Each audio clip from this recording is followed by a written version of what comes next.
Cascavel, ele é um lugar privilegiado, né? Um entroncamento onde as pessoas acabam passando pela nossa cidade e ficando, né? Então, eu acredito assim que a partir das famílias que vieram para Cascavel, da educação, da construção das primeiras escolas, da igreja, cada um com a sua religiosidade, vamos dizer assim, começaram a marcar esse lugar. Os comércios, os primeiros, os hotéis que tinham em Cascavel, o Americano, o Hotel Martinique, o Hotel Gaúcho, eram espaços que começaram grandes, eles tinham uma arquitetura interessante, né? Então, eu acredito que a partir desse pontapé inicial de Cascavel, dessas famílias que vieram para cá, e tudo começou, e a cidade começou a se desenvolver, a crescer, porque teve um povo que veio para cá para trabalhar, para abrir fronteiras, para abrir estradas, né? Então, toda a dificuldade dele, as dificuldades desses pioneiros, hoje nós podemos ver Cascavel com um futuro e um futuro brilhante, né? Onde eu acredito que no máximo 10 anos Cascavel vai ter mais de 500 mil habitantes, é uma cidade próspera. Eu vim para Cascavel no dia 30 de março de 1958. Mas não foi iniciativa minha. Vieram dois padres lá de Vacaria, deram contra o bispo administrador apostólico Dom Cláudio Colin, e ele explorava os fazendeiros, tirando gado e madeira, para dar início à construção do seminário de Erechim.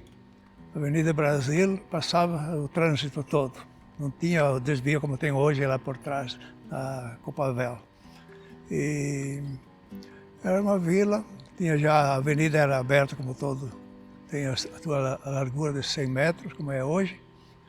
E existiam casas de madeira, era um povoado, parecia uma vila, como era. Já era município, porque foi criado o município em 1951, né?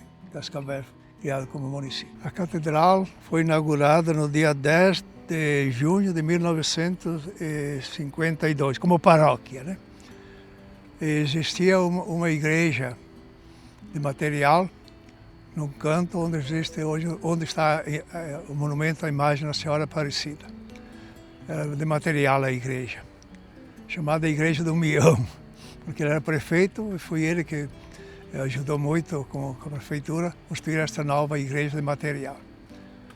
E durou bastante anos essa igreja.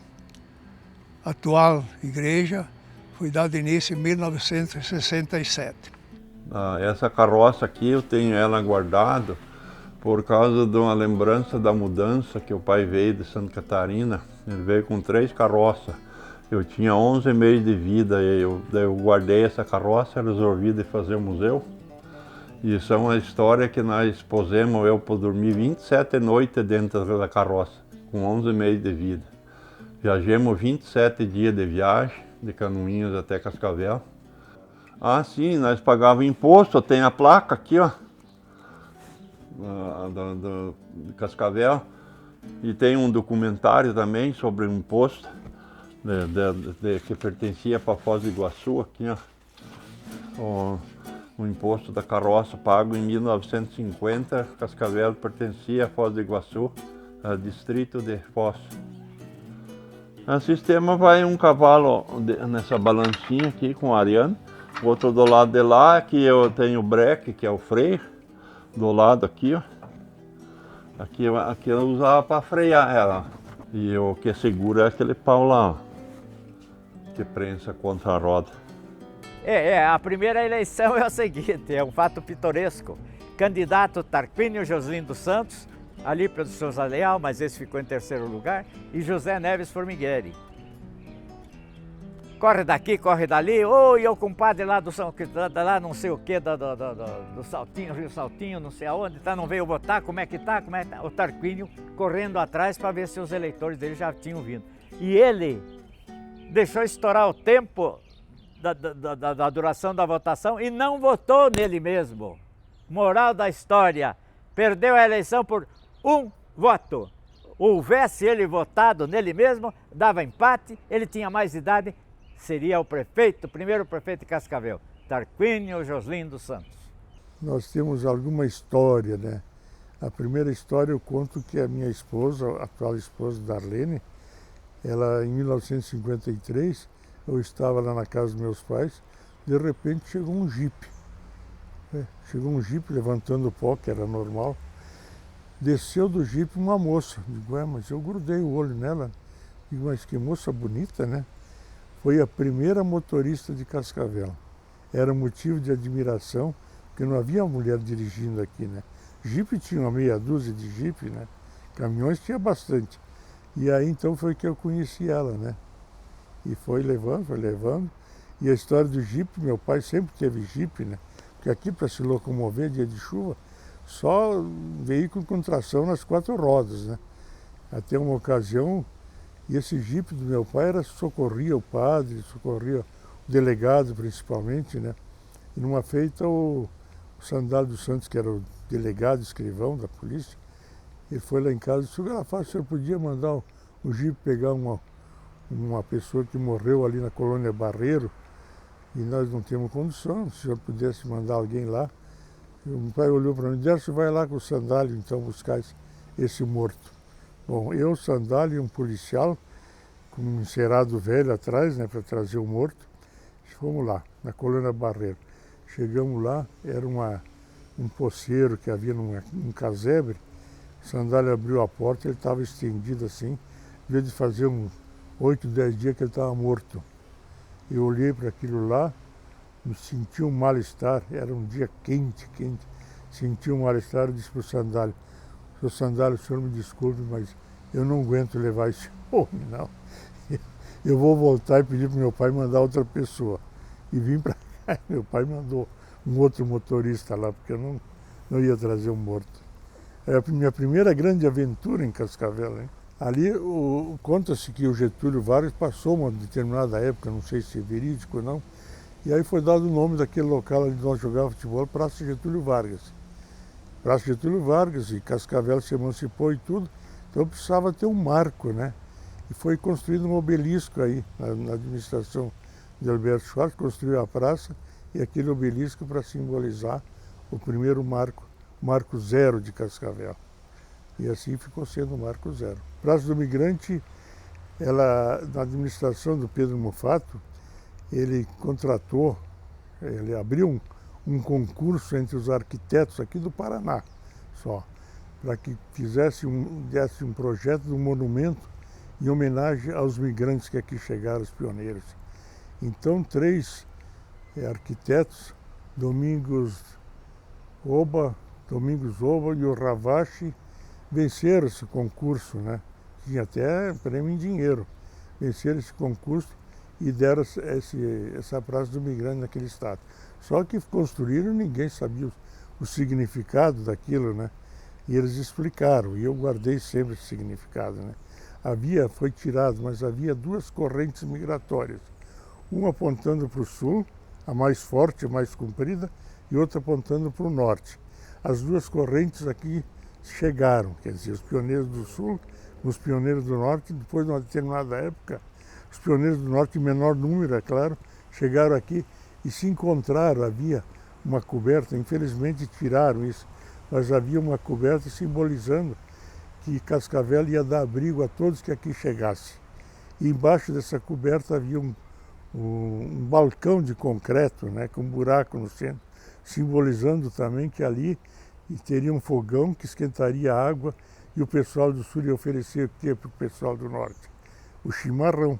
E o pessoal do norte ia esquentar a água e oferecer o café para o pessoal do sul. Então as 2 correntes se conheceram ali. Em homenagem aos migrantes que aqui chegaram, foram construídos aqueles 5 blocos de concreto, né, simbolizando aquele maior, a região sul. Depois a região norte, nordeste, sudeste e centro-oeste, simbolizando que aqui os brasileiros tiveram seu encontro marcado. Que ele puxou a linha telegráfica, e ainda nós conhecemos, eles cortavam um galho de cedro, porque tem uma lei lá dos índios, eles cortam um galho de cedro, plantam ele, se ele brotar, eles ficam ali. Se não brotar, eles vão embora.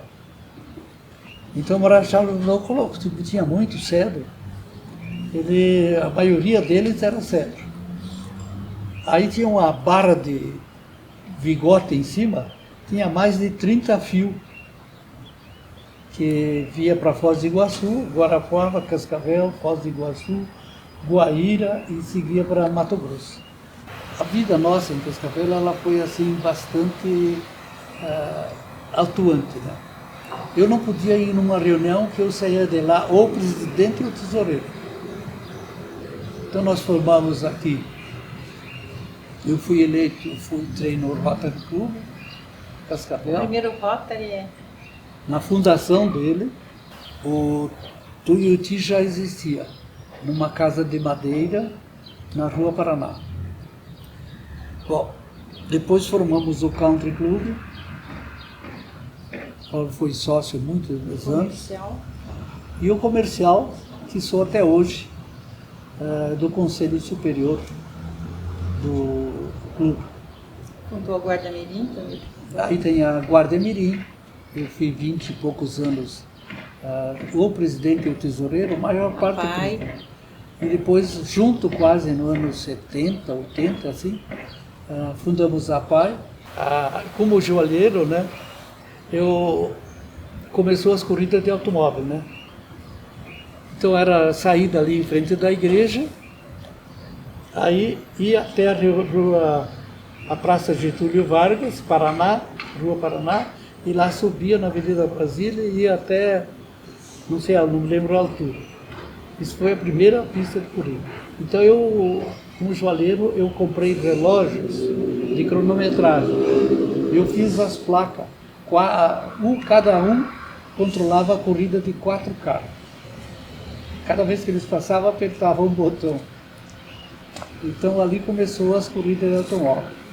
Depois mudamos a rua. Pegava aqui o Parque São Paulo, ia até... Cemitério. Daqui a Pia. Até o cemitério. Hã? Não ia até o cemitério daí? Ia até o cemitério, lá voltava e fazia o circo. Depois que surgiu o autódromo. A lembrança viva que eu tenho às vezes é festa de igreja, né? Que eu achava muito legal, assim. Eu lembro como se fosse agora, dá para sentir o cheiro, né? Aquela porrada de espeto de pau, né? Todo mundo conhecido, uma comunidade pequena, prosperando. Lembro de dentro da retífica, a carreteira de corrida dele ficava lá dentro, né? Lembro dele trabalhando com os caras, ele era o técnico, ele que treinava as pessoas nas máquinas de retífica e tal. Então, quando terminava o turno, ele ia mexer na carreteira, funcionava lá dentro. Então, são memórias que eu tenho. Tenho muita memória de quando ele estava fazendo o autódromo, né? Que ele foi o líder, ele que presidiu a coisa, ele peitou a coisa. Foi uma obra particular, não foi uma obra pública, né? Muito longe disso. Ele peitou tudo, desde comprar o terreno com os amigos e tal, e daí partiram para asfaltar. O dinheiro captado não foi suficiente, ele bancou isso, ele assumiu, né? E ele falou que se tivesse chovido no dia da inauguração, ele tinha quebrado. Ele empenhou tudo, né? Tipo, imagina você o custo de você fazer um autódromo, asfaltar um autódromo, e o cara, tipo, porra, eu assumi, eu sou o líder, agora eu vou ter que ir até o fim. Ele bancou mesmo e sorte que deu sol, né? Então, sei lá, eu acho que a população toda de Cascavel estava lá dentro, né? Mais a vizinhança e tal. Ele é parte daquele grupo que se unia no Café Senadinho, né? Que dali surgiu a questão de, porra, eu faço de Curitiba a Cascavel em tantas horas. E o cara falava, não, eu fiz de Gordini em tantas horas. O cara falava, eu de DKV fiz tantas horas. Eu de Cinca. E começou essa coisa. O pai do Mion era prefeito na época e ele falava, vamos fazer uma corrida. E, pô, lançaram a coisa e fizeram uma corrida na rua em Cascavel. Eles corriam nas ruas em Cascavel e a coisa acabou ficando muito perigosa, porque vinha muita gente de Cascavel e muita gente da região. E não tinha noção, nem na Fórmula 1 você tinha noção. Eu assisto direto provas antigas, dos anos 60, 70, 50. Pô, a largada era no meio do povo. Mas imagina em Cascavel, em 1965. E a coisa foi ficando perigosa. E aí meu pai e um grupo de amigos, o seu Danilo Scanagata, o Cumela, o Biazeto, resolveram... O Nésio Cunha, que era corretor na época, ele localizou para eles uma área, que é onde é o autódromo hoje, que era da família Nazari. Aí meu pai e esses 3 parceiros foram lá, compraram em 20 parcelas essa área. E assim, ele era apaixonado e se dedicou, jogou a alma dele naquilo ali, jogou a vida dele naquilo ali, né? Na verdade, havia sim em detrimento à segurança, que já havia pessoas que já entendiam um pouco sobre isso. Então, certos carros que eram considerados seguros, né? Tanto é que na primeira corrida, houve o treinamento e o mais rápido foi o falecido Mário Tomasi, um amigo meu também, precursor, e ganhou várias corridas aqui, com um Jeep capote de lona. Só que aí chegou na hora da corrida e falaram, olha, ou você arruma uma capota de aço, que existia o Jeep capote de aço, ou você não vai poder correr, porque não tem segurança. Quer dizer, já tinha assim, apesar do povo ficar assim, em cima do meio-fio, dos carros passavam derrapando ali, meio-fio não, na rua, no barranquinho ficavam ali. Mas já tinha uma preocupação assim, então não deixaram ele correr de Jeep. Daí ele arrumou um Gordini e ganhou a corrida com o Gordini. Aliás, o Tamoio daí ganhou a corrida com o Gordini, ele não chegou. Então era DKV V-Mike, 2 tempos, Fusca, Gordini, Air Willis, o Cinca Chambord, né?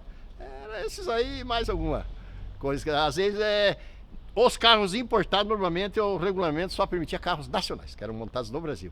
E o FNM, o JK 2150, que era o Alfa Romeo, que era feito no Brasil. Aí quando o negócio de corrida já estava pegando, já estava fomentado, já estava aflorando, aí é o seguinte, a gente armava a corrida com o que tinha na mão.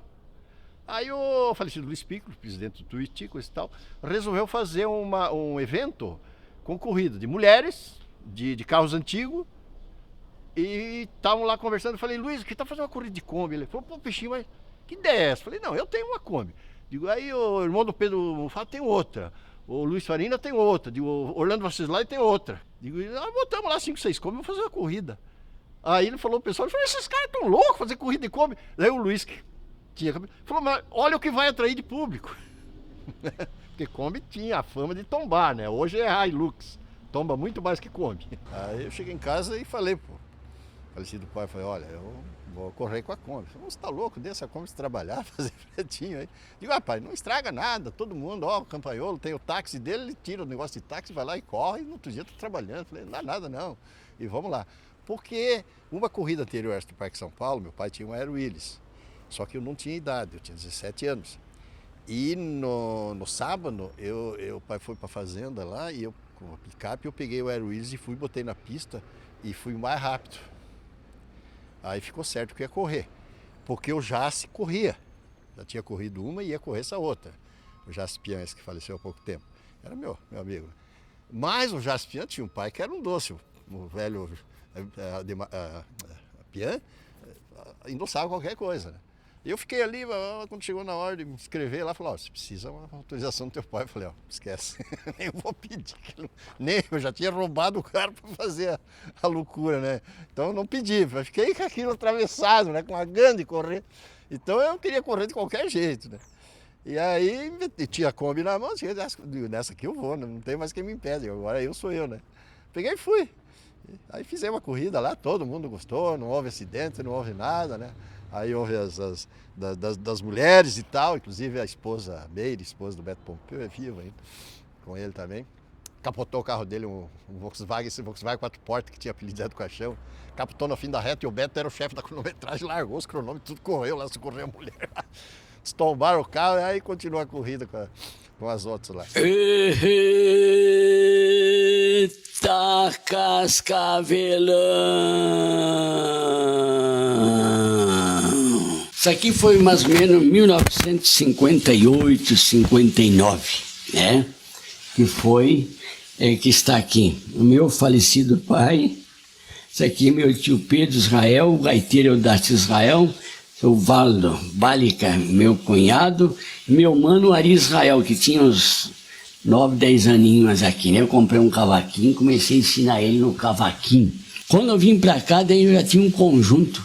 O nome do conjunto que eu entrei na Rádio Cultura, naquela época, que não era a Rádio Colmeia. A potência dela é só 250 watts, a Rádio Cultura. era um quarto de 1.000, né? 1.000 watts, 250 watts. E naquela época a Rádio Cultura já atingia, como a Rádio Colmeia hoje com 5.000 watts, ela atingia com 250 watts. Porque tinha só uma rádio em Cascavel, que era a Rádio Colmeia, né? Aí eu entrei com o meu conjunto. Eu era bom na sanfona, uma barbaridade, cheguei ali e já recebeu o Darcy Israel lá com o meu conjunto Barriga Verde. Então eu fazia aquele festão. Quando eu cheguei na Rádio Colmeia, eu não sabia nem ler. Eu só sabia a letra, o ABC de cor. Aí comecei a receber muitas cartas. Eu trazia as cartas para minha casa e começava a estudar aquelas cartas, ver as palavras, as letrinhas, para descobrir as palavras daquelas cartas, né? Que bonito. Eu comecei a fazer assim, passava a noite inteira, o pai me chamava às vezes às 3, 4 da manhã, Darcy, vai dormir, Darcy. Pai, amanhã cedo eu vou fazer o programa, eu preciso decorar um pouco essas cartas aqui, porque tá difícil, né? Quando eu entrava na rádio, o pessoal dizia assim, poxa, o Darcy é um homem muito estudado. Esse teve um estudo grande. Então eu vim para Cascavel para trabalhar e começando a trabalhar tentando trabalhar de várias coisas. E nada dava certo. Aí eu resolvi retornar para Cafelândia, porque eu estava passando até fome, então vou voltar para Cafelândia. Às vezes me perguntam, o que te levou a isso? Depois do dom foi a fome. Porque justamente no fato de ir embora, eu cheguei na estação rodoviária e ouvi o sistema de alto-falante da rodoviária anunciando partidas de ônibus, essa coisa toda. Falei, puxa vida, é minha praia, aí eu gosto, né? E fui procurar onde era aquele sistema, né, de circuito fechado de informação. Aí encontrei no estúdio informativo rodoviário, conversei com o cidadão que era que comandava aquilo lá, Edson Quiamoleira, que também depois veio trabalhar na TV, e perguntei a ele se não tinha uma oportunidade. Ele falou, puxa vida, se você tivesse vindo ontem, mas eu arrumei um cara ontem. Só que ele ficou impressionado com o meu tom de voz e ele falou, sobe aqui um pouquinho para dar uma conversa. Aí me explicou o negócio de botão e tal e desceu. Aí eu abri a voz e falei. Ele retornou, falou, você já pode ficar? Eu falei, opa, estou ficado, né? E ali foi o princípio de tudo. Eu fiquei no informativo rodoviário, que foi, o primeiro, foi o piso, né, dentro do projeto seguinte, né, que foi ali onde eu comecei, foi a catapulta onde eu comecei trabalhando. Fiquei por 2 anos e depois fui para o rádio. Não, Cascavel foi porque assim, eu trabalhava numa imobiliária e o João Milanês, que era quem montou a TV, que era o dono da Folha de Londrina, ele era avalista de um sujeito lá. Então eu sempre ia cobrá-lo, porque o cara não pagava, sobrava para ele. E aí um dia ele disse que estava montando a TV aqui e gostou de mim e falou, seu desgraçado, bem no estilo dele, não quer trabalhar comigo lá em Cascavel? Imagina, nunca tinha saído da barra da saia da mãe. Ah, falei, pô, vou, é. E aí foi por isso que eu vim na primeira vez de ônibus sozinho, para ver, conhecer e tal. E a TV era num bairro, lá no Maria Luísa, não tinha asfalto, matagal, barro e tal. Aí eu vim e achei, acho que está na hora de sair de casa e tal. E foi por isso. E Cascavel foi porque ele conseguiu a concessão aqui. Depois ele conseguiu uma também em Londrina, mas bem depois, né? E que eu tive participação lá também. Mas, em razão disso, sugeri eu vim como... Eu era praticamente um office boy dele, porque eu fazia o serviço de banco, pagamentos, assim. Então, eu era um office boy. Foi porque, assim, a televisão, quando ela teve alguns problemas, né? Tipo assim, era para entrar no ar em 78. E aí a RCA americana não entregou o transmissor e não entregou a antena. Então tudo lá dentro era pronto, câmeras, estúdios, telecine, tudo era pronto. E tinha um pessoal muito experiente que veio de fora. Então o pessoal, por exemplo, programação, veio do Rio, da Globo do Rio, outros vieram da Globo de São Paulo, pessoal de jornalismo e tudo, produção, de programas, vieram da TV Liberal de Belém. Por que TV Liberal de Belém? Porque o primeiro diretor-geral era o Linomar Bahia, que era de Belém. Ele era o bambambam das TVs. E o Milanês trouxe os melhores. E alguns outros vieram da TV Tibagi de Apucarana, pessoal operacional, porque a TV Tibagi era modelo de TV no Paraná, né, que era uma TV do Paulo Pimentel. Então fui aprendendo a fazer direção de TV, eu fui aprendendo a fazer VT e fui aprendendo ali com o pessoal fazer notícia, fazer produção de programa. Tinha um programa lá que chamava Domingo Show, que o sonho do cara que ia fazer, o diretor, que ia ser melhor que o Fantástico, imagina. Tecnicamente, não tinha nenhuma emissora no interior do Brasil que tivesse o equipamento que tinha lá. Tudo Bosch, RCA e tudo. Tanto é que eu, quando entrou no ar, eu fui que fiz o corte de imagem, porque o seu João achou que eu merecia, tanto que eu fiquei ali e tal. Então eu aprendi ali tinha fonoaudiólogo, ali tinha maquiagem, ali tinha personal styler hoje, né? Tinha tudo, então eu fui obrigado a aprender, né? Se eu não aprendesse, eu seria muito burro, né? A construção da TV Tarobá, ela foi a minha primeira obra. Eu saí da faculdade e vim construir a TV Tarobá, né?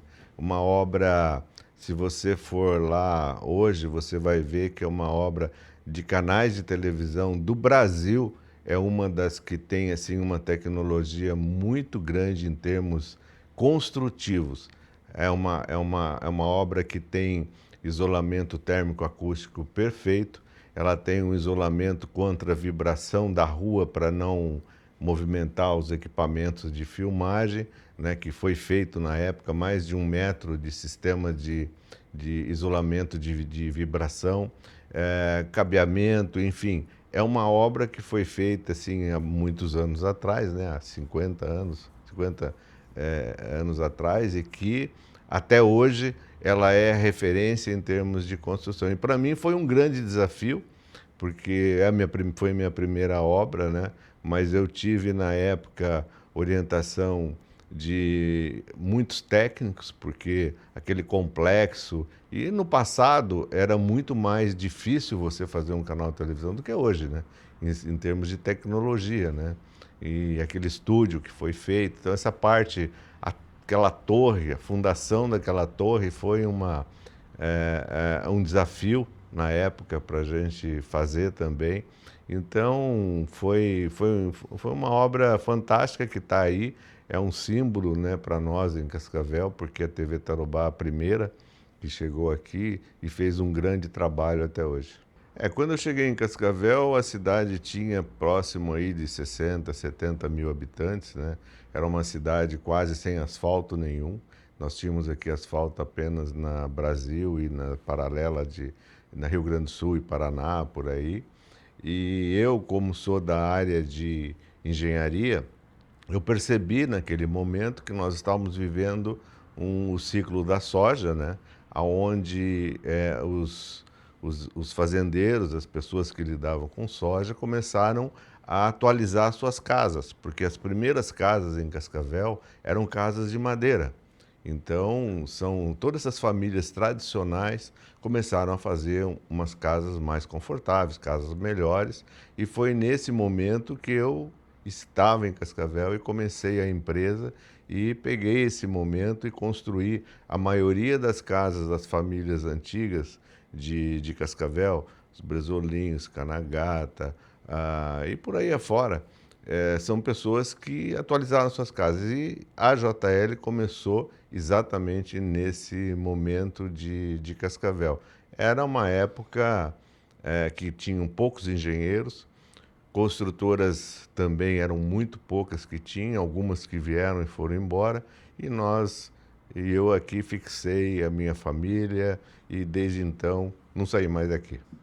A cidade se abriu para o mundo, né? O Brasil desenvolveu muito, o Brasil cresceu bastante, se tornou um país urbano, né?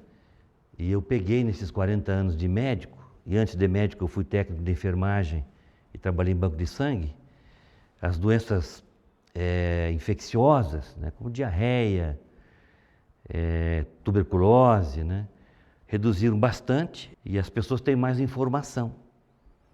Apesar de ter tido um refluxo da questão da informação em saúde, com esse questionamento das vacinas, né?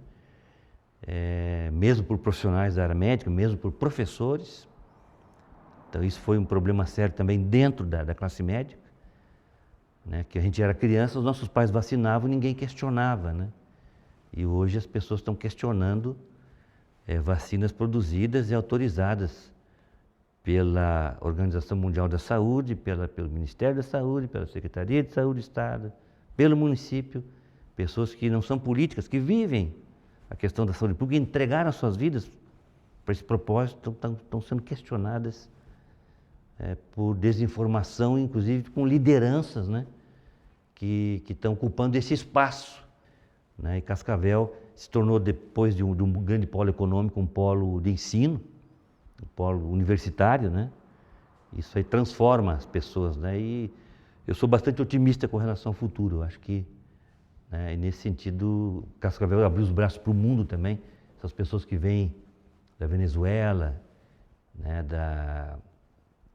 do Haiti também, né, que estão sendo muito bem recebidas aqui.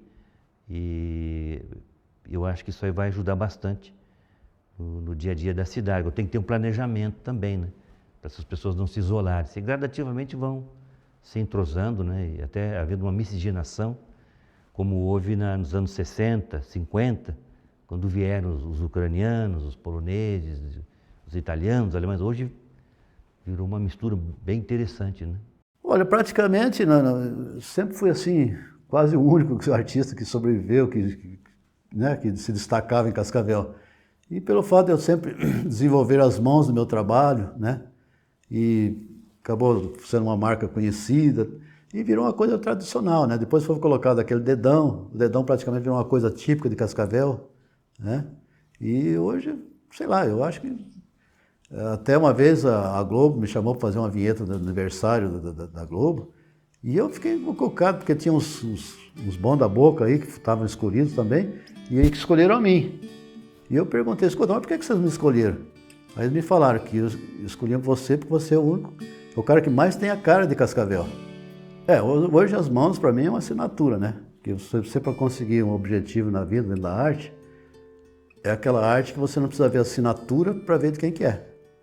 E eu talvez tenha conseguido isso pelas formas que eu faço minhas obras. E desde o começo eu não gostava de fazer mãos, detestava, não sabia e não sei até hoje, né? E acabou mudando o jeito de fazer, fui brincando, fui simplificando as mãos, fazendo um dedo só e a coisa foi pegando. Eu hoje acabou virando um artista das mãos, dos dedos e até considero que sou o maior dedo duro de Cascavel. Olha, para mim é um orgulho, sabe? Saber que você sai por aí, tem bastante obras, né? E eu sei que o pessoal admira, né? Que gosta. E isso para mim é uma satisfação, é um auge para o artista. Você saber que o teu trabalho é bem visto, que é elogiado, que o pessoal gosta. Vamos falar sobre a Nossa Senhora Aparecida da Catedral. Eu estava em Cascavel e eu tinha que fazer uma obra que marcasse minha presença na minha vida aqui, né? Aí eu fiz um projeto, mais ou menos 10 esculturas no trevo, no calçadão, na rodoviária, onde eu achava que poderia ter um monumento, alguma coisa grande, na igreja e tal, e levei para todo mundo, mostrei, e a igreja que acampou a ideia de fazer aquele monumento. É um monumento que eu fiz, tenho o maior orgulho de ter concebido, é o local mais fotografado de Cascavel, mais levado para fora, a imagem de Cascavel através daquele monumento, e eu tenho o maior orgulho de ter concebido. Um trabalho que eu não ganhei um centavo para fazer, trabalhei 5 meses, fiz um erro de cálculo na época e tomei o prejuízo, eu não ganhei um centavo. Mas é uma obra que me dá a maior satisfação, não é o dinheiro que interessa, é uma obra que eu tenho o maior orgulho de ter feito e que me elevou lá, né, o meu moral assim na cidade. E é uma obra que está para ser. Inclusive estamos reformando agora, já fazem 30 anos, e agora estamos reformando ela para poder não se deteriorar mais. Na realidade, assim, quem fotografava na minha família, né, era o meu outro avô, o pai da minha mãe, que ele era de São Paulo. Então ele era médico, mas ele tinha como hobby a fotografia. Ele gostava muito de fotografar e principalmente um dos assuntos que ele gostava era da natureza. E aí eu desde a infância eu vinha acompanhando esse trabalho que ele fazia, né? Então, aí em 2004 que eu comecei a fazer a faculdade de comunicação, né, na área de publicidade, e foi mais ou menos por aí que eu já comecei a fotografar mesmo. Eu comecei a gostar assim dessa área. A cidade está em constante mudança, né, em constante evolução. Com certeza, já faz bastante tempo que eu estou fazendo esses registros da cidade, então a gente percebe que sim, todo ano a cidade está a todo momento a cidade de Cascavel está em constante mudança, né? Em constante evolução. O que é interessante é que a gente precisa, o que é um ponto a ser levado em consideração, a gente precisa ter outros pensamentos também. Então, nós vamos evoluir, estamos com muitas construções, muitas obras na cidade, mas a gente precisa pensar na preservação ambiental também. Eu acho que isso a gente precisa ainda, por mais que a gente tenha, mas a gente precisa criar uma cultura de mais preservação ainda. Eu acho que isso falta um pouco ainda na cidade, assim, sabe? É um olhar assim que eu tenho. Eu gosto muito da cidade, né? Eu sou uma das pessoas que mais gosta assim da cidade, de fazer esses registros, mas a gente precisa chamar atenção também, né, para algumas coisas que a gente percebe. Em 76, com o projeto Omecoá, quando eu vim ao prefeito, na época, acho que é Jaci Scanagata, e ali a secretária foi depois para Curitiba, receberam muito bem o projeto. Por quê? Porque vinha dólar. Vinha dólar. Então, o município entrava o quê? Com pessoas, funcionários, entrava com espaço, salas físicos, escolas, reuniões, assim, teatros, entrava com isso, às vezes com transporte, né? Coisas já existentes, não desembolsava dinheiro nenhum para o projeto. Quem pagava os professores que vinham de fora, o material todo que vinha livre e tudo mais, era o projeto MEC-OEA. Então, eu comecei a conhecer Cascavel, assim, a arquitetura já tinha avenida na época, né? Tanto que não tinha cruzamentos na avenida, eram só retornos a meio da quadra, como Brasília, né? Em 72 já tinha o curso superior. Então, ali já ajudou bastante também. A Festival, na época, ajudou muito, porque vários cursos, vários encontros, reuniões, debates eram feitos já lá na Festival. Então, isso ajudou bastante a fazer esse trabalho.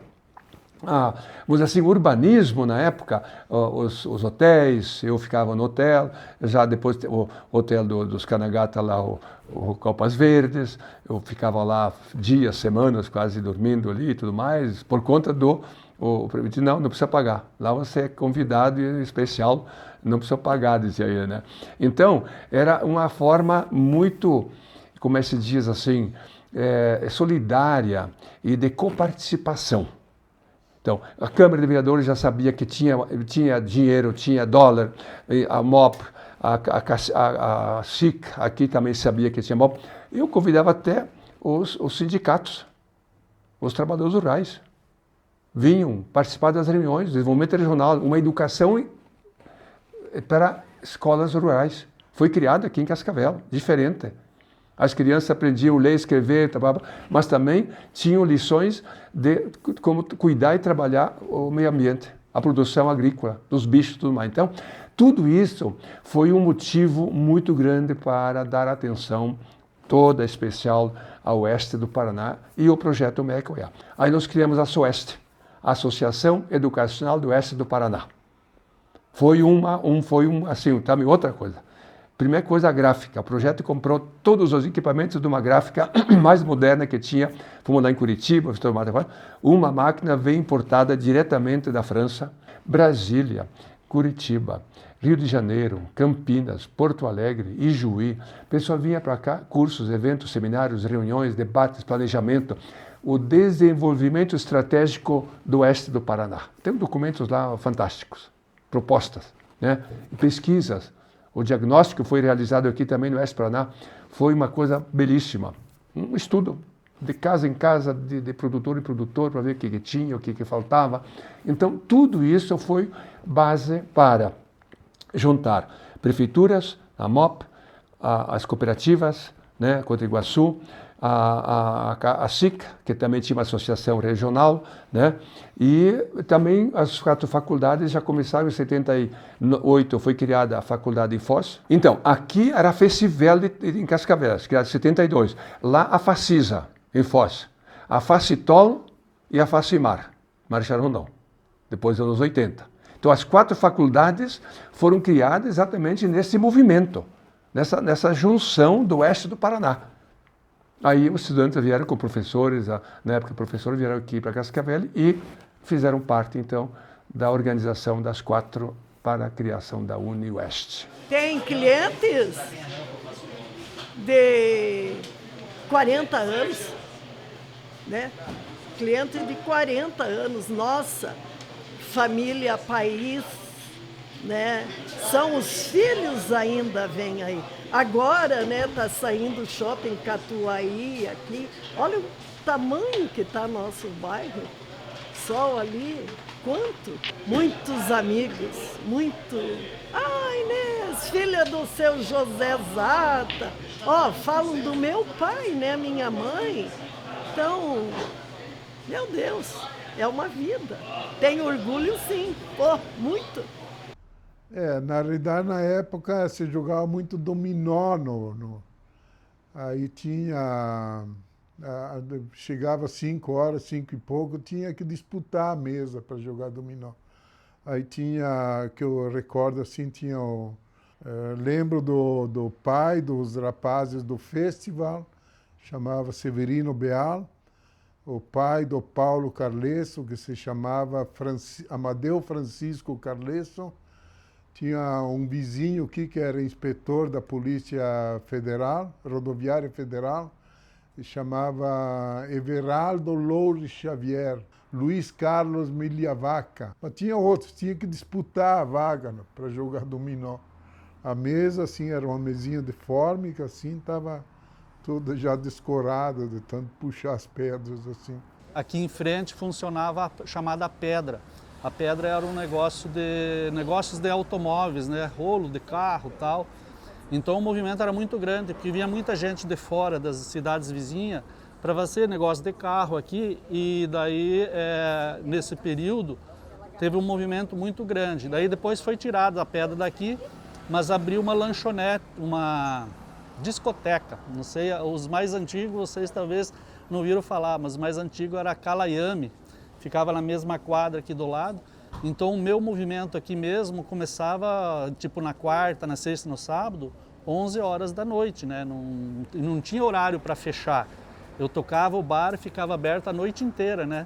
Muitas vezes eu entregava no outro dia de manhã o bar pro falecido Valério e a dona Lourdes, né?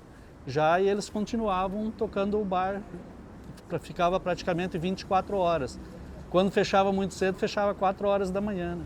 Então, sempre foi à noite o maior movimento. Nossa, é muita alegria pra gente, né? Porque, como eu disse, que eu cresci junto com a cidade aqui, né? E quando a gente mudou ali, não tinha nada, só tinha essa serraria e daí depois montaram a olaria.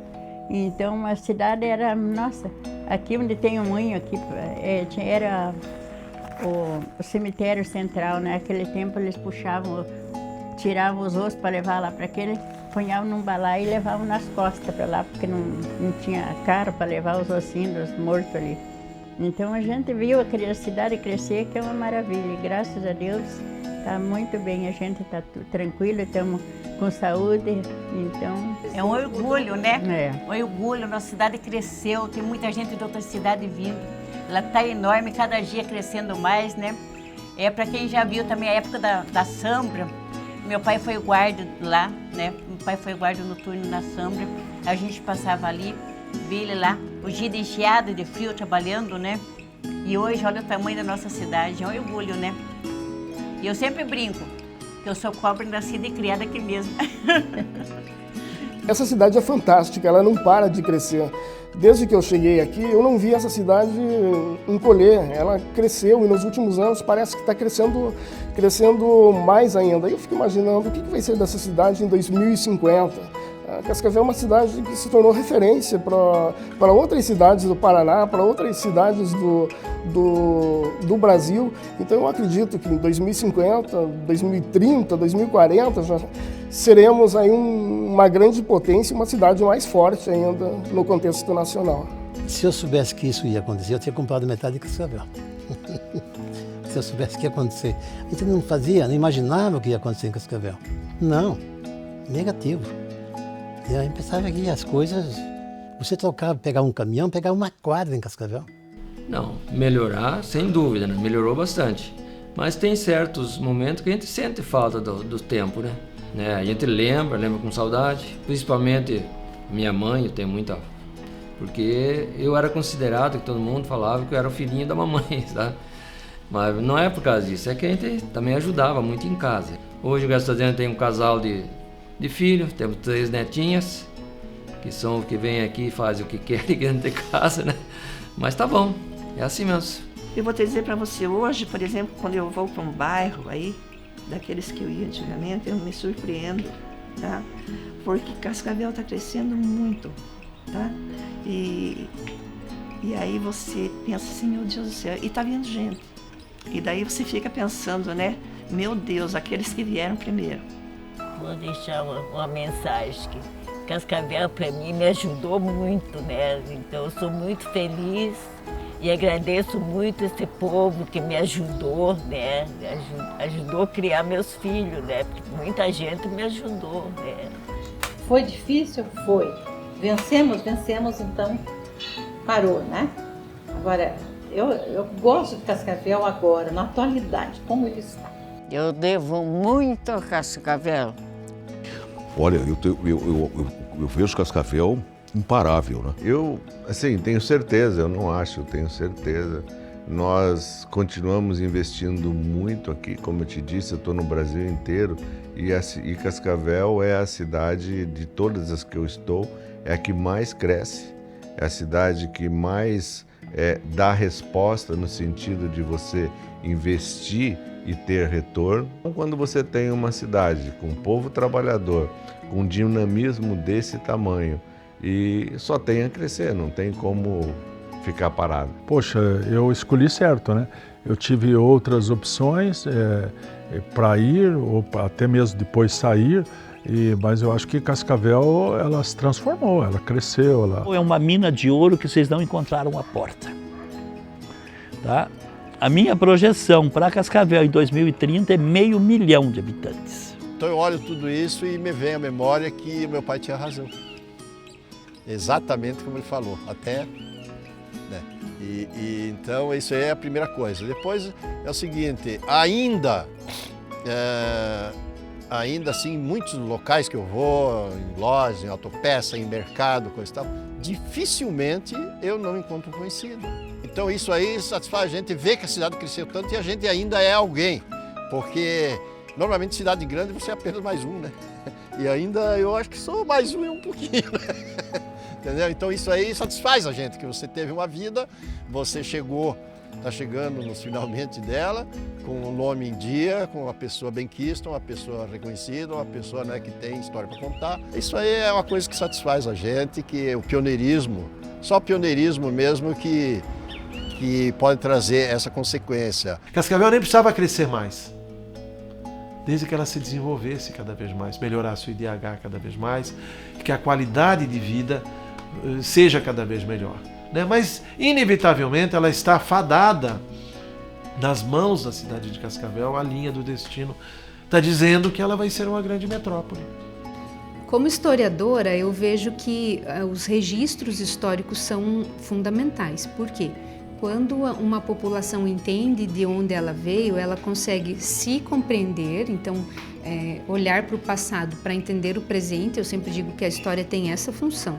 Nós olhamos para o passado para entender o hoje, mesmo quando eu estou em sala de aula falando sobre Grécia, sobre Roma, sobre Egito. A função de nós estudarmos história, de nós conhecermos a história, é nós entendermos o presente. É porque hoje as coisas são como são. E aí sim nós podemos projetar um futuro, mas essa é a segunda etapa, na minha opinião. Então, aqui em Cascavel, por ser uma cidade jovem ainda, nós temos uma história, uma memória viva. Ela está aqui, presente na nossa região, no nosso município. Os pioneiros estão aqui ainda para contar. Em parte, nós ganhamos muito com isso, porque a nossa história ainda pode ser registrada através de documentários ou através de entrevistas, através de fotografias. Então, ainda conseguimos ter uma facilidade de registrar a história. E para a história, enquanto ciência, os registros, as fontes são fundamentais para que nós possamos estudar.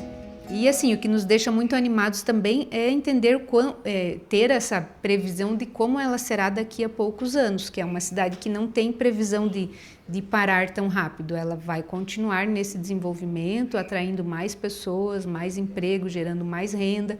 Então, é algo que nos torna muito satisfeitos, olhando para essa história daqui de Cascavel.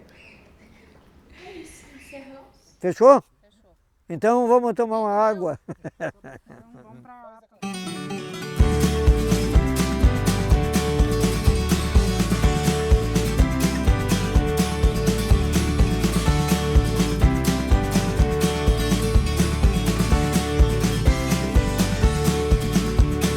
Nós viemos da guerra, sem casa e sem terra, seguimos em frente contra a corrente, e o tempo presente, que é o nosso Oriente, vai nos libertar, para reconquistar o nosso lugar.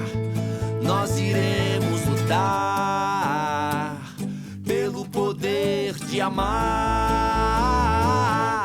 Como os galhos secos formam novos versos, como os troncos secos formam novos ecos. Pelo universo, nós somos o inverso do inverso do inverso. Este chão funda um outro chão, este chão funda um outro chão, este chão será o nosso lar.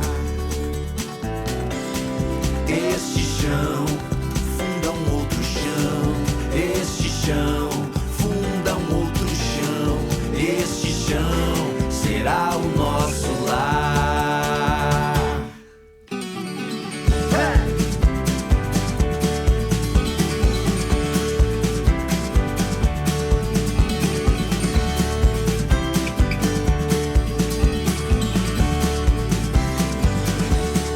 Como as folhas secas caem outras beiras, como as frutas secas floram outras beiras, toda primavera, nós somos primavera. Este chão funda um outro chão, este chão funda um outro chão, este chão será o nosso lar. Este chão funda um outro chão, este chão